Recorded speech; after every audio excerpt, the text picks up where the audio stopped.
What is up, you guys? Glitchiz here, coming at you with an all-new Dauntless video. But first, if you enjoy quality gaming content, then consider hitting that subscribe button and turn on notifications so you don't miss any of my future uploads. That being said, in today's video, I want to bring you my go-to build for easy peasy, lemon squeezy, heroic escalations. A lot of people are jumping into this new content with the latest 1.7.0 patch, so I wanted to give you guys a build that is good for veterans and beginners that'll make these heroic escalations super easy for you. Now, to start things off, I've seen a lot of builds online already using Iceborne, a couple people attempting it with Discipline and getting one shot constantly, but after doing a little bit of number crunching and testing with different build variations, I found that the best omnicell to use is actually Bastion. So I've come up with a really cool Bastion build for you guys today, so let's jump right into it. So first things first, for the omnicell, we are obviously going to be using Bastion. That has a passive ability that increases all shields received by 15%. Now we will be using +6 Galvanize in this build, so that's going to be really beneficial. Dealing damage has a chance to grant a stacking, refreshing 25 health shield that lasts for 25 seconds. It also gives us an active ability that allows us to leap forward, slamming the ground, consuming all shields and a blast of energy that deals damage to nearby targets equal to 150% the amount of shields consumed, and then is on a 30-second cooldown. Now, usually, if it was like a 10 to 50 escalation and you're just like playing for shits and gigs, you can activate your active a little more frequently, but just for survivability purposes, at least in heroic, because it is so hard, you don't typically want to burn your shields if you don't have to, so I don't use the active ability that much, but it is helpful in certain situations. So Bastion is what we're using for the omnicell. For the weapon, I'm going with the Agorist Legendary Sword. That is the Poisonous Thorn. That has the awesome legendary perk that allows you to revive all slayers, including yourself, in a large radius, granting them healing over time, immunity to stagger, and you could also use this while you're down, so super handy. And if you guys stay to watch the build showcase, I only died twice, one of which was to intentionally activate Rage, and the other perk that we have in the build, both of which, though, throughout the fight, I just use the legendary ability to revive. So we don't actually use any of our actual revive stims throughout the entire run. So really handy. As for the cells, I'm going to be running Catalyst and Tough. Tough will give us more max health, and we will be using Tenacious, so more health better. For Catalyst, that increases our tonic effectiveness and duration by 60%. And for the tonics, we're going to be using the Blitz tonic, Frenzy tonic, and Aether Drive tonic for that increased attack speed, increased damage, and the increased cooldown rate of our Lantern ability. And that heads me right into the next piece of equipment I want to go over, and that is our Lantern. This Lantern in particular wasn't used that often in the old version of Dauntless, but with the Omnicell system, it has become much more viable for full life builds and shield builds, and that is the Skarn's Defiance. Now, the Skarn's Defiance, when you hold it, will surround the Slayer with a Swirling Stone that deals 2,500 Terra damage to nearby enemies for 10 seconds. It also generates a 30-point hit shield every second that expires after 25 seconds, max 600 shields. So every time you pop this, you're getting an extra 600 shields, which is also going to benefit us with this shield galvanized build. And then in the Lantern itself, I'm putting the second +3 and 2 Catalyst to get us to +6. Moving on, you guys are going to like this one. For the helmet, I'm actually running the Tragic Echo. Not only does this have Rage built in, which is really nice because it's going to go in with the ability for our weapon, which I actually didn't go over, which is Ardent Cyclone for the special mod. The regular mod is Recursive Hill, and the bond is going to be the Skarn's Rancor. This will give us a ton of extra shields with the Skarn Bond passive ability, but the reason why I like running Ardent Cyclone is not only can you not be interrupted during attacks, even though it did get a bit of a nerf, but we are going to be running +6 Rage. Now, for those of you that don't know, Rage got a bit of an update where it'll give us a guaranteed 20% damage increase for 15 seconds, every 15 seconds at +6, but in order to activate it, you have to take a hit. So it got me thinking, Rage is still a really strong perk, but what way can I take advantage of that where I'm not going to lose out on DPS getting knocked down or stunned because you have to get hit to activate this. So that is where Ardent Cyclone comes in handy. Yes, the weapon meter decreases a little bit quicker than it used to, but it allows you to consistently attack uninterrupted and still get hit, but not get knocked down.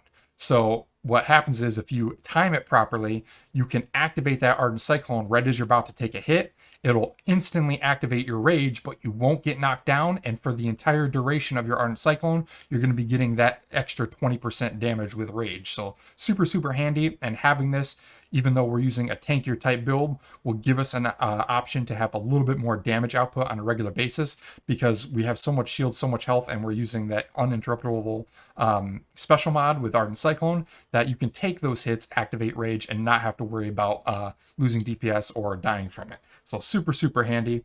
Also, not to mention, the Tragic Echo has the unique effect, because it's an exotic helmet, that upon your first death, you become a shadow clone that deals another 100% of your damage for 15 seconds. Now, currently, there's a slight bug in this helmet. The unique effect can only activate once during the escalation, but this build using this helmet will actually be future-proof because in the AMA, they did announce that they are going to be reworking the Tragic Echo to have a cooldown on this unique effect so that it can be used multiple times during the escalation. So even if you die, not only will you be able to revive with the Agorist legendary weapon ability, but before you officially die, you'll be able to come back to life, and for like a good 10-15 seconds, you'll be doing 100% extra damage and can't be hit, which will increase your DPS even more for being a tanky build. So super, super handy there. And on the helmet itself, that is where we're going to put our first +3 into Galvanized. Now what Galvanized does, this is the new cell that just came with patch 1.7.0. For every 50 shield gain that we get, we're going to be getting 1% bonus critical strike chance. And at +6, which we will be for this build, we're also getting +15% critical strike damage. So you combine this +6 Galvanized with all the shields that we're going to be getting from our Skarn Lantern that's activating like crazy, and the Skarn Bond that we have, you're going to be at like 1,000 to 1,500 plus shields almost constantly. So that's a ton of extra DPS from the critical strike damage and critical strike chance that you're getting out of Galvanized. Moving on, we have the Gnasher's Cloak. This has +3 toughness built in. We will get to +6 for that bonus health, as well as 1 +3 into Parasitic to mitigate some of the damage we would take. For those of you that don't know, Parasitic at +3 will give us 20% of our damage delayed on big hits over a 10-second period. And while you take delayed damage, you gain 5% lifesteal. This does not apply to damage under 10%. So the reason why I threw this in is because we're not running Iceborne. So having the bonus 5% lifesteal from Parasitic, and if you've ranked up your escalation, the bonus lifesteal from your escalation terminal amp bonuses, you should have more than enough lifesteal to compensate for the fact that we're not running Iceborne, but get all the advantages of Bastion from having those increased shield gains to get that bonus crit chance from Galvanized. So super good synergy there and really helpful with all the shields. Moving on, we have the Boreal Might. These are the Boreas gloves. These got a little bit of an update. They now have Tenacious built in, and we will be getting +6 Tenacious as well. And on that, we have our second +3 into Galvanized. So that'll give us the +6 for Galvanized on the gloves. And for those of you that don't know what Tenacious does, it's basically the split off. Tenacious used to have the health benefits and the shield benefits in one. Now it's half health for Tenacious, and the other half is Galvanized for the shields. So Tenacious, for every 100 current HP we have, that is 2% bonus damage that we're going to be getting. So with +6 toughness, which will give us another 500 health, we're going to be at 1,600 health, giving us a ton of extra damage from Tenacious as well. It also increases healing by 50% from all sources. And one thing I'm not sure if you guys are aware of is with the Terra weapons in general, Agorist in particular being obviously the best, you have the ability to activate the Terra-specific elemental proc on Behemoths when you do enough Terra damage. And what that does is it'll start generating these healing orbs that'll spawn off of the Behemoth, which will give you even more chance to healing up. Again, negating the reason to have Iceborne. So you're going to be getting healing from your escalation terminal bonuses, healing from the parasitic lifesteal, and healing from your Terra elemental proc damage that you can get on the behemoths. So Iceborne, definitely not needed. You should have plenty enough lifesteal, but with Bastion, we're going to be getting way more critical damage and critical strike chance because of all the shields that we're going to be getting. And then last but not least, we have the Volcanic Treads. These are the Charog legs. That will have the second +3 Tenacious built in to get us to +6 for that. And that's where I'm putting my second +3 into Rage to get us to +6 for a Rage. So that is pretty much the build. Again, super good synergy in this build. Super tanky, but still doing enough damage because we're getting a lot of crit chance and a lot of crit damage with Galvanized and the Bastion Omnicell. So makes these heroic escalations super easy, and you don't need to take my word for it. Just stick around and watch the build showcase here. But yeah, that's pretty much all I got for you guys today. If you find this build helpful, be sure to comment down below. Tell me how you like it. I appreciate all of your guys' feedback. Let me know what build you want me to make next. There's going to be a ton of them. Pretty much every exotic build, every beginner's build that I've ever made is going to have to be updated at this point with this new system. So if you're not already subscribed, be sure to hit that subscribe button because we're going to have a ton of updated build videos and just Dauntless general gameplay coming up here in the near future. So hopefully we see you around. Last but not least, if you're not already a member of the Glitch Gang, be sure to click those links down in the description. We've got hundreds of Slayers in there, always looking for new people to hunt with, especially now that the new patch is going on. Everyone's hyped up for it. So hopefully we see you around. That being said, I hope you guys have a great day, and we'll catch you in the next one. Later.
Thanks so much for watching, you guys. I hope you enjoyed the video. If you did, be sure to hit that like button. Also, if you're looking to join a killer community of like-minded gamers, then be sure to click the link in the description and join the Glitch Gang Discord server.